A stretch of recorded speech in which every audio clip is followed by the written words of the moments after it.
Hi everyone, it's Kaji here and welcome to Kaji's channel. Sa video na to, may makakasama tayong guest na mentee ni Kaji. So, nag-enroll siya sa course ni Kaji last 2023 and from the month or from the day na nag-enroll siya sa course ni Kaji, ano na kaya yung nangyari sa kanya?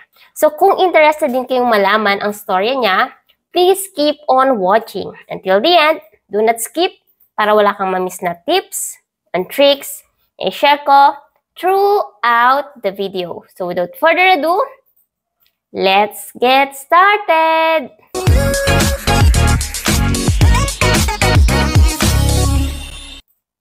Kung bago ka lang sa channel na to, I'm Kaji, virtual assistant, executive assistant, bookkeeper, accountant. So kahit anong work, pinapasok ko, basta't online, kasi online work is amazing! Sa channel na to, dinidiscuss natin more on online work, tips and tricks, and mga success stories. So kung interested kayo sa mga topics na yon, please consider subscribing and don't forget to hit the notification bell para wala kayong ma-miss na video na ina-upload ni Kaji every single week. So wag na nating patagalin pa. Let's all welcome Aliyah. Hi, Aliyah. Kamusta naman ang iyong journey? Can you tell us information about yourself na gusto mo lang i-share sa community natin? Hello po, Coach Kaji. So, my name is Aliyah Dio. So, I'm 24 years old and I currently do freelancing. So, basically, before ako mag-start sa freelance journey, I was working in our family business. So, we were a trucking business. So, tumutulong ako sa finances ng family kasi parents ko po mismo yung nag-ask sa akin. So, yun po yung mga basic information na share ko sa community. Pero, ano ka? Graduate ka ng accountancy or something related sa bookkeeping or sa finance? Yes po. Ang kuha kong course is Bachelor of Science in Business Management. Major in management accounting. So, initially, accountancy ako. Pero, napashift po ako into another course, which is buti na lang, accountancy related pa rin para hindi naman sayang yung mga na-aral ko ng first year ko. So, yun po, accounting related po yung natapos ko. Okay, so paano ka naman nag-transition or bakit mo naisipan na mag-freelancing kung dati nasa family business? So, bale, yung sa family business po kasi namin na tinutulong ko is more on part-time lang po talaga siya. Kumbaga, yung salary is lang, part-time lang po talaga. So, I have so much time in my hands that time. Ayun, parang nag-e-engganyo po ako sa mga nakikita ko, sa mga kaibigan ko kasi sila po nag-freelancing, VA, ganun. Pero hindi po sila sa accounting field. More on virtual assistant talaga. And yung iba, parang IT, ganun. Pero naisip ko po na parang sayang naman kung di ko gamitin yung course na natapos ko. Kaya po talagang pinush ko na sa accounting field mag-freelance. Yeah. Di ba, naengganyo ka sa mga friend mo. So, sila, iba yung niche. Tapos gusto mo parang related sa accounting, bookkeeping, ayan. So, paano mo nakilala si Kaji?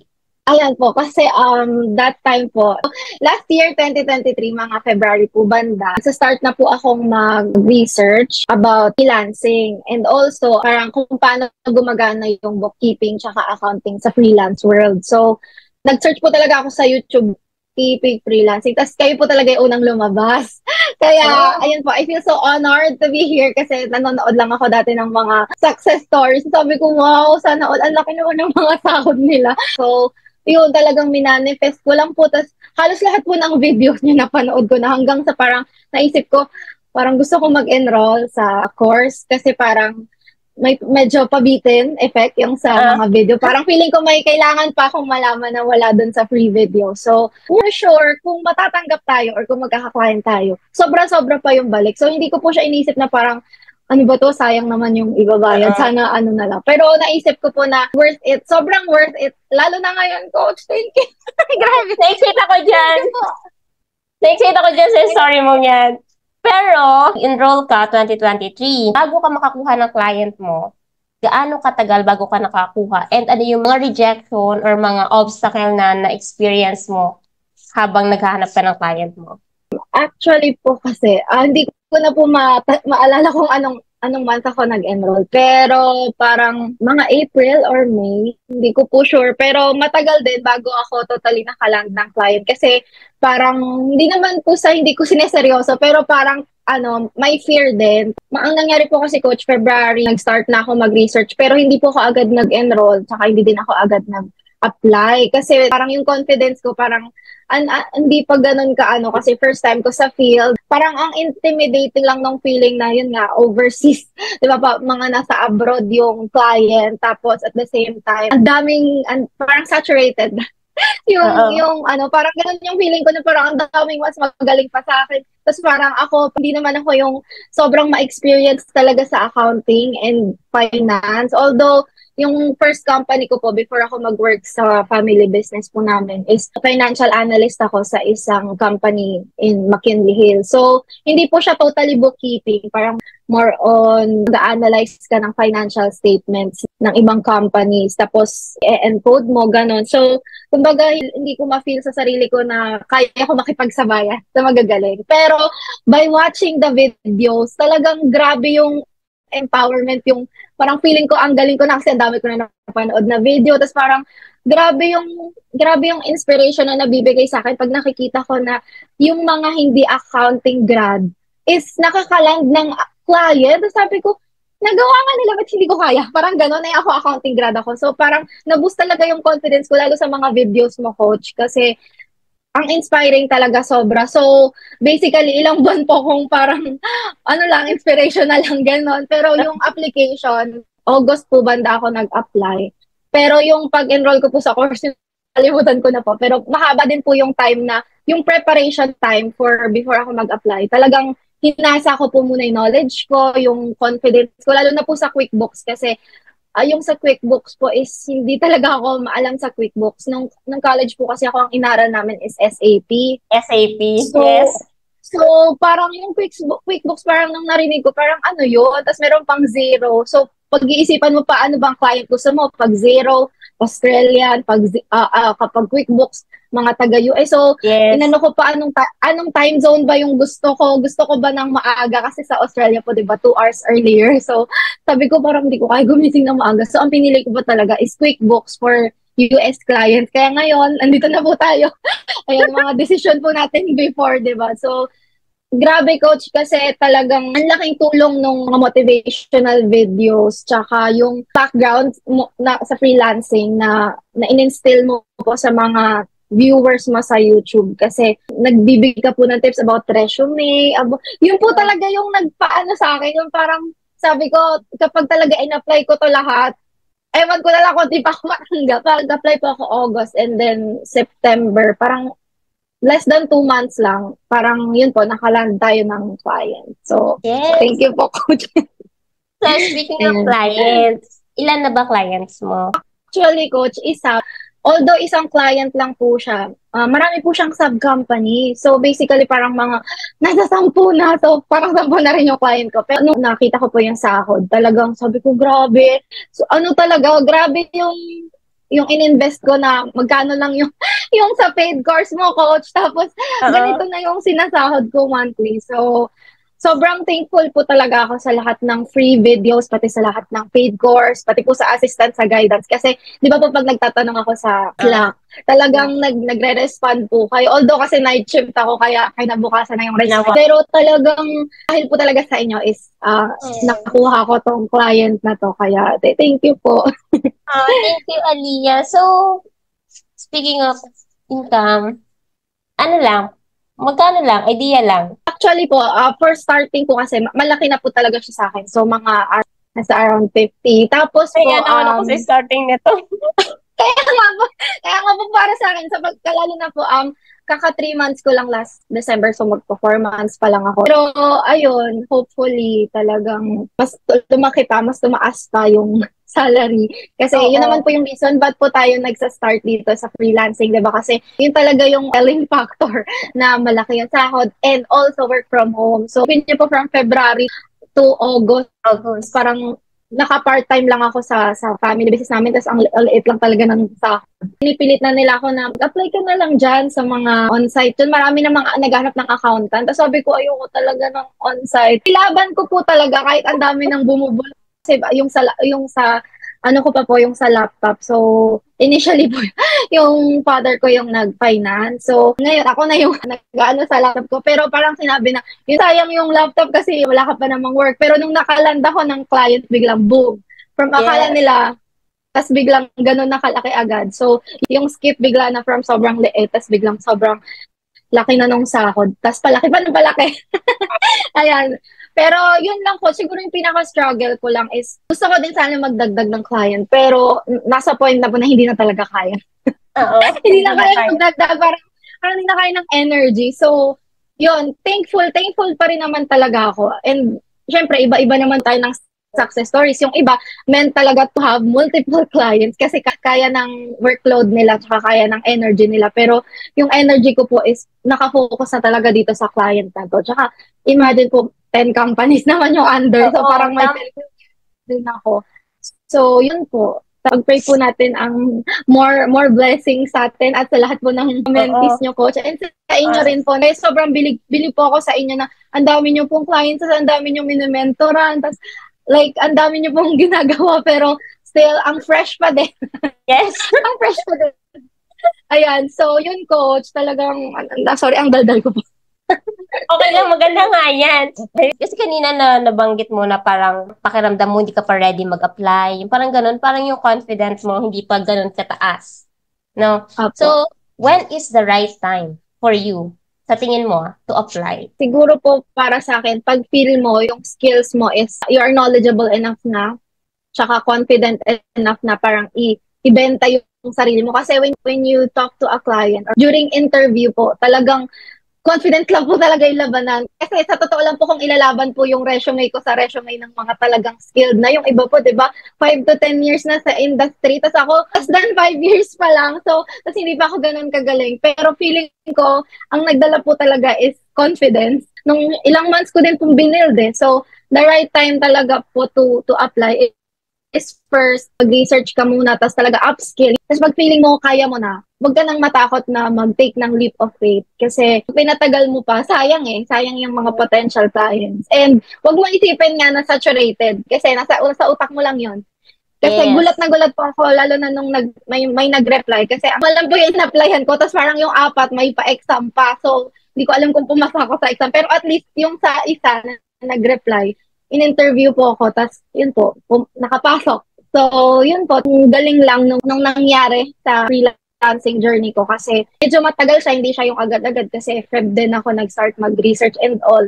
Tapos nakaland ako ng client September. Pero yung actual po talaga na nag-apply ako is August.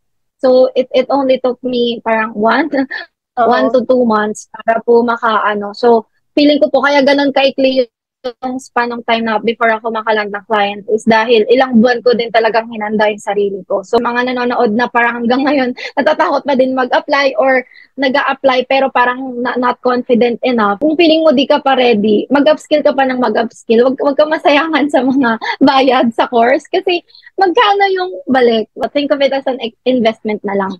Kasi ano ba naman yung parang less than 5 lang ata, no coach? Or may less than 10.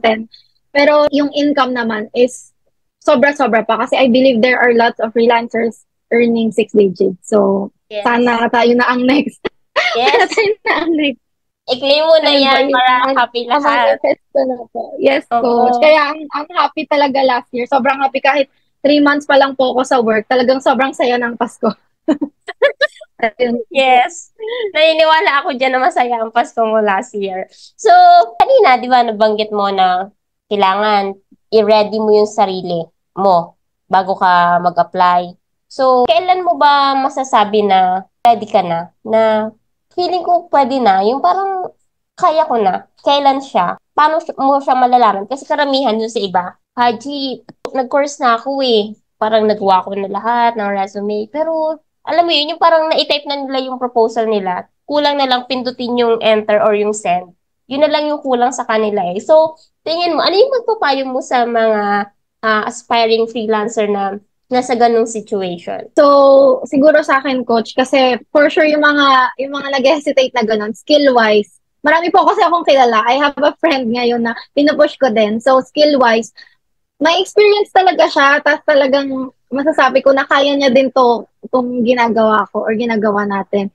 Pero yun po, coach, more on ano talaga, once na na-build mo na sa sarili mo na gusto mo na, yung parang pag nanggigigil ka Gigil na ka? gusto ko na talagang kumita ng pera, gusto ko na talagang magka-client, parang yun yung time na wag ka nang mag-hesitate, wag ka na mag-doubt. Kasi pag nag-doubt ka pa, parang maaano mapuputol yung momentum mo Yes. kasi nandun ka na sa point na tapos ka na pala sa course, di ba? Tapos at the same time, nandun na yung offer letter mo, yung resume mo ready na ikaw na lang yung hindi handa. So, Oo. ang masasabi ko lang, tumalon ka na lang. Take the leap of faith na lang. So, Yes. yun coach. Kahit nung feeling ko pa nga, may konting hesitation nung bago pa ako mag-apply. Talagang sabi ko, tagal ko na, ang tagal na parang masyado ko pang dinadrag. So, tapusin ko na to, send ko na lang. Tapos kung hindi matanggap, send lang ng send. Kasi only naman I mean, marami namang pwedeng pag-sendan po ng application lalo na sa online job. So, every week po ako nagsisend talaga. Tanggapin mo lang talaga na may mga hindi talaga magre-reply or hindi ka papansinin. Pero it's not something na parang iti-take mo personally. Sadyang marami ka lang talagang kalaban. Pero pag more on ano talaga, manifestation tsaka attraction po yung ginawa ko. Sabi ko, kaya ko to, ganyan. Lahat ng tao sinasabi ko, hindi, kaya ko to, magkaka-client talaga ako, makakahanap talaga ako ng work from home job, ayoko talaga ng on-site, ganon. So, pinush ko lang po talaga, kahit may konting hesitation, talagang tinatabunan ko po ng confidence, ng tiwala sa sarili, tsaka ng desire ko to have a client. So, push lang talaga ng push, kahit nag-hesitate ka, hindi, labanan mo talaga yung hesitation kasi wala kang mararating sa buhay kapag puro fear yung inano mo sa sarili mo. Kaya, more on ano talaga, confidence lang. Ang masasabi ko lang talaga, coach, dito sa freelancing, kung paano mo dalhin yung sarili mo. Kasi, skill-wise, although sa ngayon, feeling ko naman deserve ko, pero naniniwala ko marami pang mas magaling sa akin. So, for sure, kung nagawa ko, mas kaya nila. Kulang lang sila ng confidence. So, yun, coach. Ayan. Thank you, Aliyah. So, nakakatuwa lang kasi alam mo, sa mga mentee ko, iba't iba talaga kayo ng story. So, yung iba talagang walang background sa accounting pero nakakakuha. Yung iba naman fresh grad, as in fresh, kakagraduate lang, nag-enroll agad. Ayun, tapos nakakuha ng client. Tapos, basta iba-iba kayo kung saan kayo nanggaling. Pero pare-parehas na meron kayo sa napapansin ko is yung pagtitake ng action talaga. Kasi Opo, coach. kahit Totoo. anong invest mo, kahit anong gaano kamahal ng course na kunin mo, kahit gaano kagaling ng coach na piliin mo at i-hire mo to coach you, kung hindi naman ikaw yung gagalaw, wala din yun. So it's about Yes, taking coach. action Tama. and believing na kaya mo. Kung kaya ng iba, you can do it too, di ba? And Yes. another one is parang don't self-reject. Kumbaga, sa pag-apply or sa pag-send ng resume, ang daming nakalagay na description or sa job description, ang haba, sobrang detalyado. Wala namang makaka-perfect nun eh, 'di ba? Na ay, ito alam ko, ito lahat. Lahat 'yan alam ko. Meron at merong isa doon na hindi mo masasabing alam mo 100% or ganun ka knowledge pagdating doon, knowledgeable ka pagdating doon sa task na 'yun. Or kaya naman hindi ka ganun ka confident na gawin yung task na 'yun. Meron at meron doon na sasablay. Kumbaga, doon sa description na yun, merong isang hindi mo kayang gawin. Pwede yung skills, pwede yung attitude, for example, pwede yung qualification, pero ang masasabi ko lang, even if hindi ka 100% qualified for that job application or for that role, still apply. So, kasi kapag Yes, coach. single-project mo, parang low, nandiyan ka pa lang, eto ka pala, kumbaga, eto yung client mo, tapos nandito ka, eto yung job post, mag-a-apply ka, tapos sabi mo, ay, di ko to kaya, stop na. Eh, paano kung nag-apply ka, tapos si client, mas nagustuhan ka, kasi meron kang Yes. attitude na hindi niya makita sa iba. So, sayang yung opportunity. Kumbaga, basta don't self-reject, try lang ng try. Kahit may reject ka, for sure na yung right client will come sa tamang panahon. Yes. Yes, Alright. thank you. Tama po, coach. Sobrang tama. And talaga, Ayan. in-apply ko po lahat ng natutunan ko sa inyo. Sa course pala, ano yung pinaka-gusto mo doon? Actually, kasi coach, medyo matagal na rin yung time. Pero ang naalala ko po kasi dun sa mga tinuro niyo po, coach, is more on yung basics talaga. Yung pinaka-basic po ng QuickBooks. Kasi may, ano na po ako parang may background na po ako sa bookkeeping. So, more on nag-skip po ako doon kasi yung sa bookkeeping is naaaral ko po siya ng college days ko. Oo. Pero yung sa basics po ng QuickBooks, talagang parang dun mas dumali yung, lalo na yung sa work ko, kasi parang hindi naman basic yung ginagawa ko, pero like, hindi na ako nangangapa sa pag-navigate sa QuickBooks, kasi sobrang spoon-fed nyo talaga, coach, magturo, as in, lahat talagang sulit na sulit yung course. Tas, parang ano po, meron pa yung parang application, yung meron pong pa-case, ganun. So, sobrang Yes. helpful po talaga. Siguro, hindi ko po masabi kung mas gusto ko ba yung theoretical or yung case. Siguro lahat po. Talagang helpful. Lalo na po yung kasi kapag po nagawa mo yung cases parang tama or kung may mali, tapos parang naras mo, so dun ka matututo, which is, yun naman talaga yung binayaran mo sa course para matuto. Yes. Ayan. Thank you so much. Yes, totoo yan. Sa course natin, meron tayong mga actual bookkeeping cases na pwede niyong gawin. So, ano siya, para niyo siyang training or para kayo nag-OJT kasi bibigyan kayo ng bunch of documents, bank statements, sales invoices, receipt, mga bills, tapos ipaprocess niyo yan sa accounting software. Ano yung gagawin niyo? Just in case na, kunwari, ako yung client mo, bigyan ka talaga ng document, ano ang gagawin mo? And yun yung tinuturo ni Kaji sa courses ni Kaji. So, thank you so much, Aliyah, sa time mo. And yeah, for sure, this year, 6 na yan, for sure. Yes. And Yes. malapit Ano na po malapit natin, na. manifest. Ayun po, coach, kasi nung email po kayo sa akin about this call, talagang sabi ko, grabe yung nangyari kasi ako yung nanonood before. Ngayon, ako na yung nag-share. So, sa mga manonood, kumbaga kung kayo yung nakikinig ngayon, tapos marami pa rin kayong fears and doubt, i-manifest nyo lang din na alay nyo next year or next month. Diba? Oh, Baka next kayo one. na rin yung kausap ni Coach Kaji dito. Ayan. Yun lang Yes, po. ayan. Ayan, sige. Sana nga, marami pa tayong ma-interview like you dito sa channel ni Kaji para maka-inspire tayo ng marami pang aspiring freelancer or kahit yung mga existing na. So, thank you so much everyone for watching this video and sana nagustuhan nyo yung storya ni Aliyah.